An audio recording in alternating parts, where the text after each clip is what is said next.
श्रीवास्तव आपका अपनी virtual class में स्वागत करती हूँ।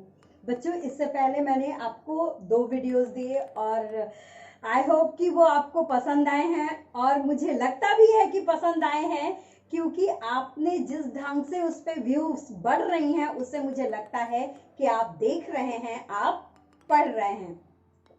ओके बच्चों, ज्यादा बात ना करते हुए हम अपने कंटेंट पे आएंगे। आज हम आपको पढ़ाएंगे कक्षा 10 के दूसरे चैप्टर, जिसका नाम है आय, व्यय और बचत। बच्चों, पिछली क्लास में हमने पढ़ा पारिवारिक बजट क्या है। सीधे सीधे अर्थों में कहें तो पारिवारिक बजट का अर्थ होता है किसी भी परिवार की का निश्चित अवधि में तैयार किया गया आय व्यय का ब्यौरा पारिवारिक बजट कहलाता है। अब बच्चों, यहाँ पे कोई भी व्यक्ति हो, हर फैमिली का एक अलग सिस्टम होता है। हर फैमिली में आमदनी के अलग अलग साधन होते हैं। तो इस चैप्टर में हम पढ़ेंगे आय क्या है, आय का अर्थ क्या है। बच्चों देखिए, आय का सीधा साधा अर्थ होता है आमदनी। आमदनी का मतलब हुआ है कि अगर कोई व्यक्ति एक निश्चित अवधि में अपनी सेवाओं अथवा संपत्ति के बदले में प्राप्त करता है, वही आय कहलाता है। अब आप देखो, जैसे एक मजदूर अपना काम करता है तो उसके बदले उसको क्या मिलता है? पारिश्रमिक मिलता है। मैं एक शिक्षिका हूँ, मैं काम करती हूँ, उसके बदले में मुझे क्या मिलता है? वेतन मिलता है। कोई भी कर्मचारी अगर किसी ऑफिस में अपनी सेवाएं देता है तो उसके बदले उसे वेतन मिलता है। इसी प्रकार चीजें हैं जो आमदनी की श्रेणी में आती हैं, जिनकी वजह से हम आय प्राप्त करते हैं। अब बच्चों, ये जानिए कि आय का अर्थ क्या होता है। आय से आशय व्यक्ति को निश्चित अवधि, बच्चों ये मार्क कीजिएगा, निश्चित अवधि में प्राप्त होने वाले वे द्रव्य हैं जो उसे अपने प्रयत्न, सेवाओं और संपत्ति के प्रयोग के बदले मिला है। यानी इसमें 3 चीजें आप देखें, मैंने पॉइंट किया है। आय का आशय व्यक्ति को निश्चित अवधि, यानी एक पर्टिकुलर टाइम पीरियड होगा, में प्राप्त होने वाले वे द्रव्य, यानी वो मुद्रा अथवा सुविधा है जो उसे अपने प्रयत्न, सेवाएं, संपत्ति के प्रयोग के बदले मिला है। आइए बच्चों, अब जाने आय की परिभाषा क्या है। पारिवारिक आय मुद्रा, वस्तुओं, सेवाओं तथा संतोष का वह प्रवाह है जो परिवार के अधिकार में उसकी आवश्यकताओं और इच्छाओं को पूर्ण करने तथा उत्तरदायित्वों के निर्वाह हेतु आता है। ये किसने कहा? प्रोफेसर ग्रास एंड कैंडल ने कहा। प्रोफेसर ग्रास एंड कैंडल ने कहा कि पारिवारिक आय मुद्रा और वस्तुओं जो कि परिवार के अधिकार में है, जिसपे उस पर्टिकुलर परिवार का अधिकार है, उसकी आवश्यकताओं और इच्छाओं को पूर्ण करने तथा उत्तरदायित्वों के निर्वाह हेतु आता है। यानी सीधे सीधे शब्दों में कहें तो आय वह है जो परिवार अपनी आवश्यकताओं की पूर्ति करने के लिए खर्च करता है, जो मुद्रा के रूप में हो सकता है, सुविधा के रूप में हो सकता है। अब बच्चों आइए ये जाने आय के प्रकार क्या क्या होते हैं। आय 2 प्रकार की होती है, प्रत्यक्ष आय और अप्रत्यक्ष आय।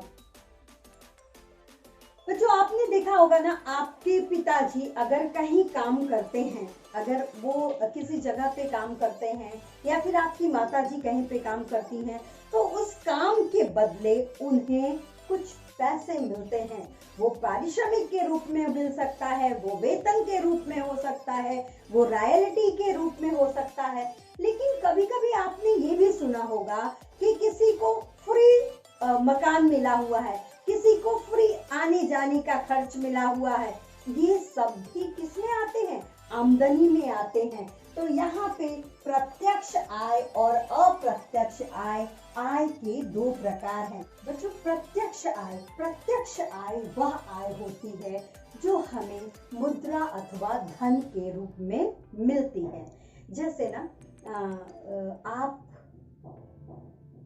आप कोई काम करते हो, आपने जैसे कोई चीज बनाई और उसे मार्केट में सेल किया, उसके बदले आपको कुछ पैसे मिले, ये क्या है? इस तरह का आय जो होता है वो प्रत्यक्ष आय होता है, यानी धन और मुद्रा के रूप में जो आय प्राप्त होती है वो प्रत्यक्ष आय होती है। ठीक है, जबकि अप्रत्यक्ष आय क्या है? अप्रत्यक्ष आय वह आय है जो हमें सुविधाओं के रूप में मिलती है। जैसे मान लो आपके घर में कोई किसी कंपनी में काम करता है और कंपनी ने उसको मकान दे रखा है, उसको गाड़ी दे रखी है, उसको अन्य फ्री शिक्षा दे रखी है और बहुत सारी सुविधाएं दे रखी है। अगर वो उस व्यक्ति को ये कंपनी ये सारी सुविधाएं नहीं देती तो वो इन पे अपना कुछ ना कुछ हिस्सा पैसे का खर्च करता ना, और जब वो चीजें उसे निःशुल्क प्राप्त होती हैं तब वो उसकी पैसे की बचत हो जाती है। इसलिए अप्रत्यक्ष आय सुविधाओं के रूप में जानी जाती है, यानी सुविधाओं के रूप में मिलने वाली आय को अप्रत्यक्ष आय कहते हैं। अब बच्चों, हमने टॉपिक शुरू करते समय ही कहा कि हर परिवार के आमदनी के अलग अलग स्रोत होते हैं। तो आइए जाने पारिवारिक आय के स्रोत क्या हैं।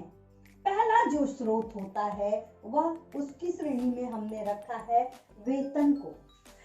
बच्चों, जब कोई व्यक्ति नौकरी करता है, नौकरी करने के बदले उसे क्या वो एक समय के हर एक महीने के बाद उसे तनख्वाह मिलती है, सैलरी मिलती है, वेतन मिलता है, यानी उसने जो सेवाएं की हैं उनके बदले में उसे जो पैसा मिलता है वो वेतन कहलाता है। सरकारी कर्मचारियों, अन्य जो प्राइवेट में भी जो कर्मचारी काम करते हैं उनको भी अपनी सेवाओं के बदले जो आय प्राप्त होती है वह वेतन कहलाता है। मजदूरी, बच्चों, आपने अपने आसपास में या फिर आपके घर में या फिर पड़ोस में आपने देखा होगा कि कुछ लोग मजदूरी का काम करते हैं। मजदूरी का मतलब वो कहीं पे काम करते हैं, शारीरिक श्रम वाला काम करते हैं और उस श्रम के बदले में उन्हें उसी दिन शाम को पारिश्रमिक मिल जाता है। ये पारिश्रमिक ही मजदूरी कहलाता है। आपके घरों में जो मकान बनाने वाले हैं और भी बहुत क्षेत्रों में मजदूर काम करते हैं, उन्हें प्रतिदिन के हिसाब से पारिश्रमिक मिलता है, वो मजदूरी कहलाता है। कुछ परिवारों की आय का स्रोत ये मजदूरी है। कुछ परिवार व्यवसाय करते हैं। व्यवसाय आपने देखा होगा, किसी की किराने की दुकान होती है, किसी का 2 व्हीलर का एजेंसी होता है, किसी की कार की एजेंसी होती है, और भी विभिन्न प्रकार के व्यवसाय जैसे फल के, सब्जी के और तमाम तरह के व्यवसाय हैं जिनसे जो आमदनी होती है वह व्यवसाय से प्राप्त आमदनी कही जाती है। बच्चों, कुछ लोगों को ब्याज से प्राप्त आय होती है, जिसे एक लंबा पैसा किसी ने उनके लिए छोड़ा है अथवा वो उन्होंने खुद अर्जित करके बैंक में रखा हुआ है, उस जो बैंक में रखी हुई राशि है उसके बदले में जो ब्याज मिलता है, बहुत सारे परिवारों की आय उस ब्याज से प्राप्त आय होती है। इसके अलावा कृषि व्यवसाय, बच्चों, मैं कोई भी अपने आसपास देखते हैं, हम तो भारत में के रहने वाले हैं और हमारा देश कृषि प्रधान देश है। हमारे यहाँ मुख्य व्यवसाय के रूप में कृषि है। और कृषि कैसे एक व्यवसाय के रूप में है? कृषि से जो अन्न प्राप्त होता है वो अन्न जब हम मार्केट में बेचते हैं या फिर जो सब्जियां वगैरह बेचते हैं, जो हम उपजा कर बेचते हैं, उसके बदले आय प्राप्त होती है, वह कृषि व्यवसाय की आय होती है। और बच्चों, आपने देखा होगा कहीं कहीं कुछ लोग मुर्गी पालते हैं, सूअर पालते हैं, गाय पालते हैं, भैंस पालते हैं, दूध का व्यवसाय करते हैं अंडों का व्यवसाय करते हैं। ये सभी व्यवसाय पशुपालन के अंतर्गत आते हैं। कुछ लोगों के आमदनी का साधन ये पशुपालन होता है। उपहार द्वारा, अगला है बच्चों उपहार द्वारा प्राप्त आय। देखो, हम सब एक सामाजिक प्राणी हैं और हम सामाजिक हैं तो हमारे बहुतेरे रिश्तेदार हैं, हमारे बहुतेरे संबंधी हैं और कोई ना कोई पर्व, हमारा बर्थडे हुआ, हमारी मैरिज एनिवर्सरी हुई या फिर किसी अन्य बहाने से हमारे परिवार के सदस्य हमें कुछ ना कुछ उपहार देते हैं अथवा हम किसी अन्य को उपहार देते हैं। कई बार वो उपहार धन के रूप में होता है अथवा सुविधाओं के रूप में होता है। जैसे मान लो मेरे पापा ने मुझे 50,000 का चेक दे दिया हो, तो ये क्या है? ये क्या है? उपहार से होने वाली आय है। तो इस प्रकार की आय जो हमें किसी के द्वारा मिलती है, उपहार स्वरूप मिलती है, उसे हम उपहार में प्राप्त आय कहते हैं। पेंशन की आय, बच्चों जब एक कर्मचारी रिटायर हो जाता है तो सरकार उसे उसकी सेवाओं के प्रतिफल के रूप में पेंशन देती है। वृद्धावस्था में उसे पेंशन देती है, तो उससे मिलने वाली जो आमदनी है वो पेंशन की आय कहलाती है। अब अगली आय है लॉटरी। बच्चों अब तो शायद नहीं, लेकिन पहले के समय में लॉटरी बहुत मेजॉरिटी में खेली जाती थी। वो एक व्यसन, दुर्व्यसन बन गई थी। लेकिन हमें उन एस्पेक्ट्स को नहीं देखना है, हमें उन चीज़ों के बारे में नहीं जानना है। हमें ये जानना है कि अगर लॉटरी अथवा सट्टे में भी कोई धन मुद्रा के रूप में हमारे पास आता है तो वो क्या है? लॉटरी से प्राप्त आय की श्रेणी में गिना जाएगा। तो कुछ का ये स्रोत लॉटरी से प्राप्त आय है। रॉयल्टी, बच्चों कुछ जो लेखक, तरह तरह के लोग व्यवसाय करते हैं, कुछ लेखक भी होते हैं। तो लेखकों को अपनी पुस्तकों के लिखने के एवज में जो जब वो पुस्तकें प्रकाशित होती हैं तब उन्हें कुछ निश्चित मात्रा में धन दिया जाता है जो रॉयल्टी कहलाता है। तो कुछ परिवारों की आय इस रॉयल्टी के द्वारा आती है, इसलिए आय के स्रोतों में ये रॉयल्टी भी जानी जाती है। बच्चों पैतृक संपत्ति आदि। पैतृक संपत्ति एक मतलब वह संपत्ति जो हमें अपने पिता अथवा परिवार से उत्तराधिकार के रूप में मिली हुई है, वह पैतृक संपत्ति कहलाती है। जैसे मान लो मेरे पापा ने मेरे लिए एक घर बनाया और उन्होंने मुझे वो घर दे दिया, तो ये क्या है? ये मेरे पापा द्वारा मुझे ये संपत्ति प्राप्त हुई है, इसलिए यह क्या कहलाएगी? ये पैतृक संपत्ति कहलाएगी। अब चाहे तो मैं उस मकान को किराए पे उठा दूं, अब मैं चाहूं तो उस मकान में रहूं, दोनों ही हाल में लाभ मेरा है, क्योंकि अगर मैं उस मकान में रहती हूँ तो मुझे किराए पे की जाने वाली धनराशि खर्च नहीं करनी पड़ेगी, और अगर मैं उसे किराए पे उठाती हूँ तो बदले में कुछ आय प्राप्त होगी, यानी उस पैतृक संपत्ति से भी हमें आय प्राप्त होती है। तो पारिवारिक आय की स्रोत में पैतृक संपत्ति भी आती है।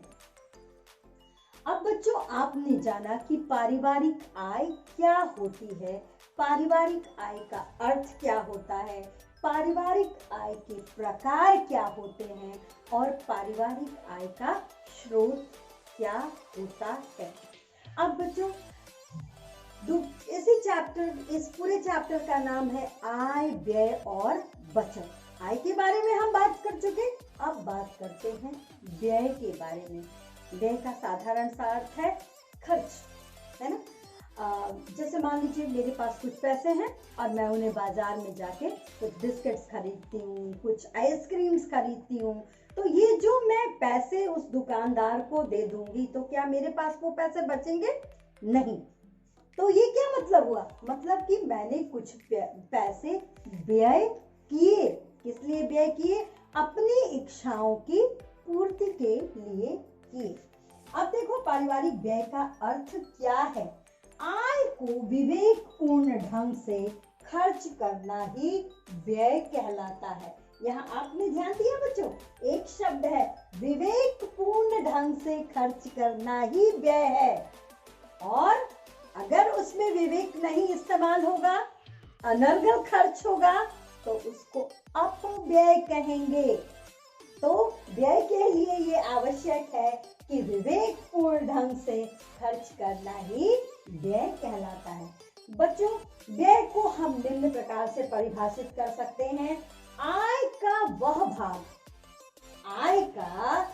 भाग जिसमें व्यक्ति अपनी आवश्यकताओं की पूर्ति करता है, उसे व्यय के रूप में परिभाषित किया जा सकता है।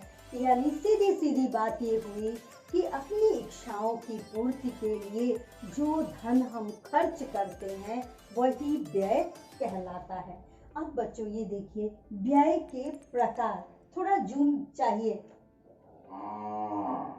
व्यय के 4 प्रकार हैं, 1, 2, 3, 4। व्यय का पहला प्रकार है निश्चित व्यय। निश्चित व्यय का अर्थ यह हुआ कि जिनको व्यय करना हमारी आवश्यकता है, जैसे आवश्यकताओं पे खर्च, भोजन पे, वस्त्र पे, मकान पे, शिक्षा पे, चिकित्सा पे, ये सभी क्या है? आवश्यक व्यय हैं और इन पे हमारा प्रति मंथ कुछ ना कुछ निश्चित रूप से व्यय होता है, वो निश्चित व्यय की श्रेणी में आते हैं। दूसरा है अर्ध निश्चित व्यय। मतलब ये हमें पता होता है कि शायद हमें खर्च करना पड़े और शायद हमें नहीं भी खर्च करना पड़े। जैसे मान लो किसी महीने में हमें वस्त्रों की खरीदारी करनी हो सकती है और किसी महीने में नहीं जरूरत होती है, तो वो अर्ध निश्चित व्यय की श्रेणी में आता है कि कोई निश्चित नहीं है कि हम वो खर्च करेंगे ही करेंगे। हम उस खर्च को स्किप भी कर सकते हैं, हम उस खर्च को नेक्स्ट मंथ पे टाल भी सकते हैं। तो ऐसे व्यय अर्ध निश्चित व्यय कहलाते हैं। आकस्मिक व्यय, बच्चों अचानक, जैसे आपके परिवार में अचानक से कोई बीमार पड़ जाता है, अचानक से कोई दुर्घटना हो जाती है, अचानक से परिवार के किसी सदस्य की सगाई हो जाती है, विवाह होना तय हो जाता है, ऐसे में कुछ व्यय बढ़ जाता है और ऐसा व्यय आकस्मिक व्यय कहलाता है। अन्य व्यय में और जो होने वाले व्यय हैं, और भी बहुत सारे व्यय हो जाते हैं। जैसे मान लीजिए अचानक कहीं आपको जाना ही पड़ जाता है, कोई आप छोटी मोटी यात्राएं सुनिश्चित करते हैं, और भी बहुत तरह के ट्रैवलिंग है, तो तमाम तरह के व्यय होते हैं, उन्हें हम अन्य व्यय की श्रेणी में रखते हैं। अब बच्चों व्यय को प्रभावित करने वाले कौन कौन से तत्व हैं? व्यय को प्रभावित करने वाले कौन कौन से तत्व हैं? ऐसे कौन से तत्व हैं जो हमारी व्यय को प्रभावित करते हैं? तो सबसे पहले पारिवारिक आय, यानी उस पर्टिकुलर परिवार की पर्टिकुलर अवधि में आमदनी कितनी है। अगर अधिक आमदनी होगी तो बात नेचुरल है कि खर्च भी अधिक होता जाएगा। तो सबसे पहले व्यय को अगर कोई प्रभावित करता है तो उस पर्टिकुलर व्यक्ति के परिवार की आय प्रभावित करती है। जिस हिसाब से आय होगी व्यय उसी हिसाब से होगा।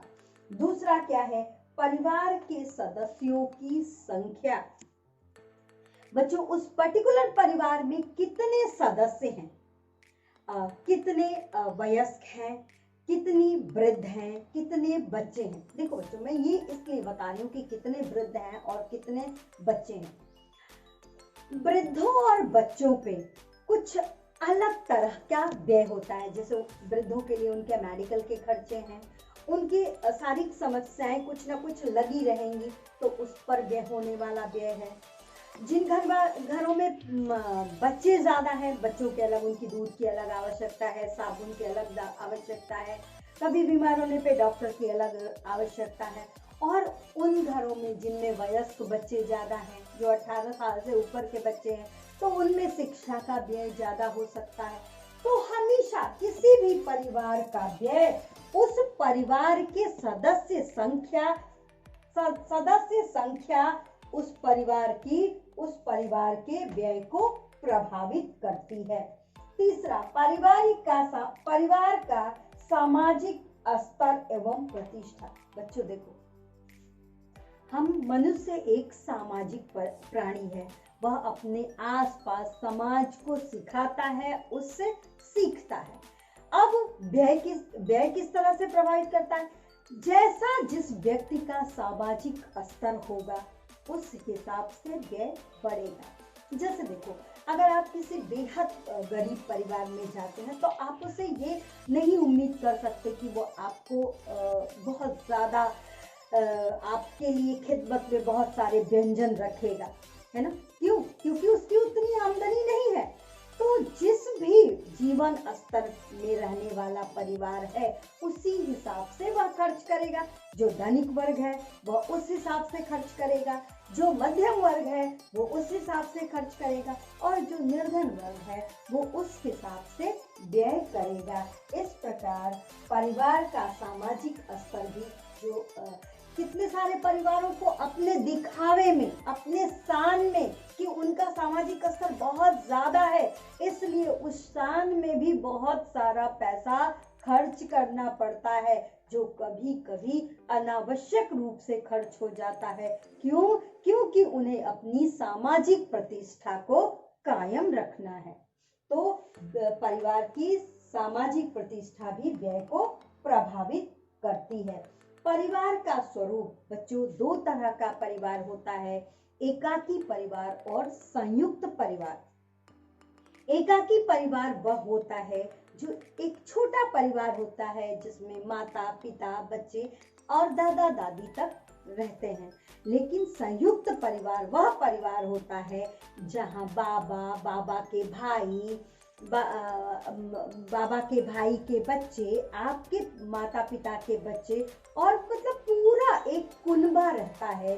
वो परिवार संयुक्त परिवार कहलाता है। तो आप मतलब मेरा समझ ही गए होंगे कि एकाकी परिवार में रहने वाले लोगों का अपेक्षाकृत कम खर्च होता है, और संयुक्त परिवार में रहने वाले, क्योंकि सदस्य संख्या भी ज्यादा है, इसलिए व्यय को ये स्ट्रक्चर भी प्रभावित करता है। कई जगहों पे, कई मदों में संयुक्त परिवार फायदेमंद सौदा होता है, और कई जगहों पे एकाकी परिवार एक प्रॉफिटेबल सौदा होता है। लेकिन वो एक अलग चीज है, वो हम परिवार में पढ़ेंगे। अभी हमारा सिर्फ तात्पर्य इतना है कि एकाकी परिवार और संयुक्त परिवार, ये जो दोनों परिवारों का स्वरूप है, ये स्वरूप भी व्यय को निर्धारित करता है।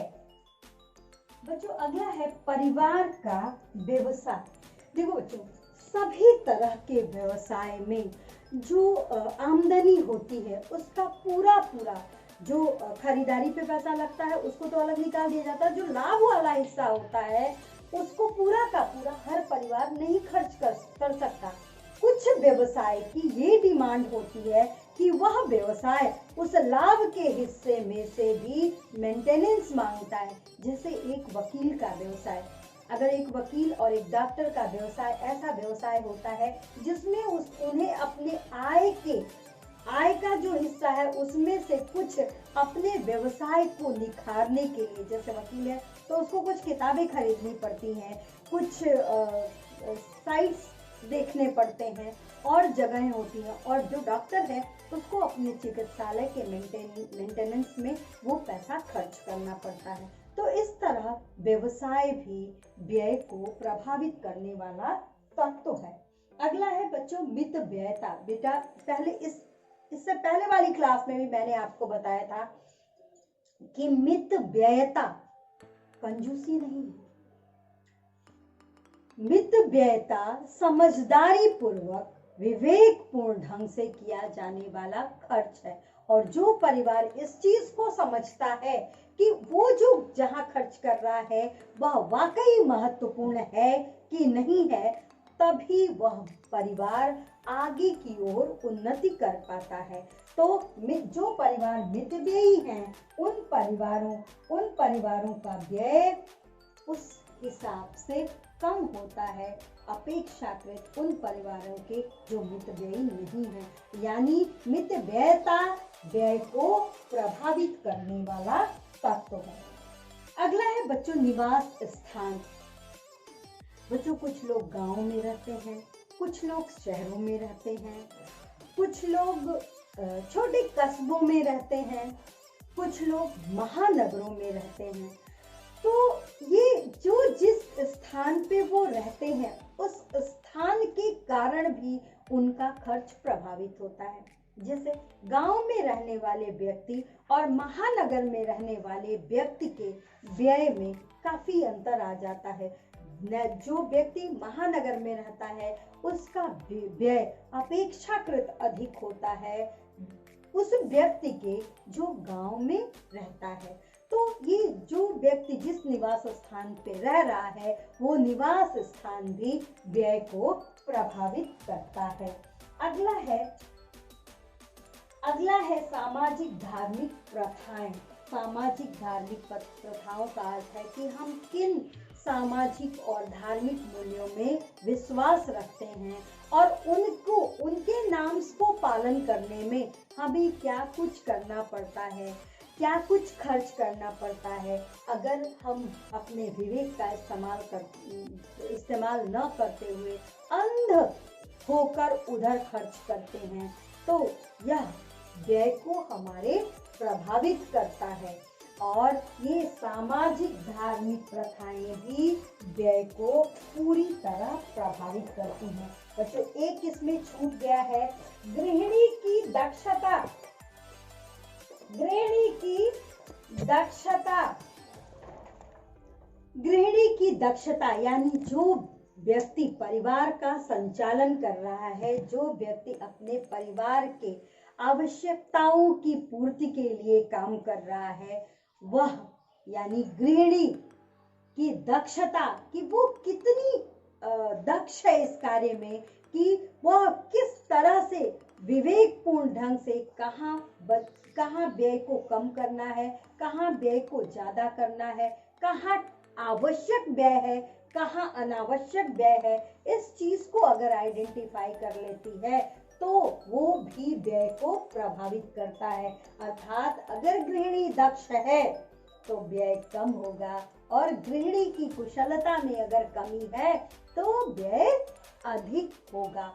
इस तरह बच्चों आज हमने पूरे इस क्लास में पढ़ा आय का क्या अर्थ है, आय की परिभाषा क्या है, आय के प्रकार क्या है, पारिवारिक आय के स्रोत क्या है, पारिवारिक व्यय क्या है, पारिवारिक व्यय का अर्थ क्या है, पारिवारिक व्यय की परिभाषा क्या है, पारिवारिक व्यय के प्रकार क्या हैं, पारिवारिक व्यय को प्रभावित करने वाले तत्व कौन कौन से हैं। बच्चों आज के लिए बस इतना। आई होप कि आपको ये पूरा वीडियो समझ में आएगा। फिर भी अगर कुछ रह जाता है तो इस चार्ट की फोटो वीडियो के लास्ट में है, उसे आप देख के आपको जहां भी असुविधा होती है वो आप देखें और अगर फिर भी कोई दिक्कत आती है तो कमेंट बॉक्स में मुझसे पूछें। इसी के साथ बच्चों आज की क्लास के लिए अलविदा। Stay safe, stay healthy, stay home.